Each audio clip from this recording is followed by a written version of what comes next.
నమస్కారం. పీటీవీ న్యూస్కు స్వాగతం. నేను మీ సురేష్. పాలకొడేరులో కూటమి విజయోత్సవ వేడుక, డీజే సౌండ్స్, భారీ బైక్ ర్యాలీ. పెద్ద సంఖ్యలో పాల్గొన్న కూటమి నాయకులు, కార్యకర్తలు. పశ్చిమ గోదావరి జిల్లా ఉండి నియోజకవర్గం పాలకొడేరు మండలం పాలకొడేరు గ్రామంలో తెలుగుదేశం పార్టీ నాయకులు కొత్తపల్లి ఏడుకొండలరాజు కూటమి విజయోత్సవ వేడుక బుధవారం ఘనంగా నిర్వహించారు.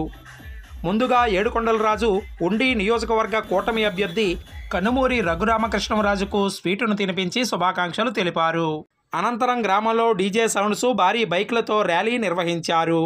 ఈ కార్యక్రమంలో మండల తెలుగుదేశం పార్టీ అధ్యక్షులు తెందుకూరి ఠాగూర్ కోటేశ్వరరాజు, సుబ్బరాజు, బీసీసీఎల్ నాయకులు దొంగ కృష్ణ, పెంటకోటి మాధవరావు, జనసేన నాయకులు కడిమి కళ్యాణ్ బాబు, కంకిపాటి నాగయ్య, హరిణి శ్రీను బ్రదర్స్, గుంటబోయిన గణేష్, కట్టా వెంకన్న, నాని తదితర యూత్, కోటి సెంటర్ యువకులు భారీ సంఖ్యలో పాల్గొన్నారు.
మా వీడియోస్ మీకు నచ్చినట్టయితే లైక్ చేయండి, షేర్ చేయండి, కామెంట్ చేయండి. మరిన్ని వీడియోల కోసం మా ఛానల్ ను సబ్స్క్రైబ్ చేయండి.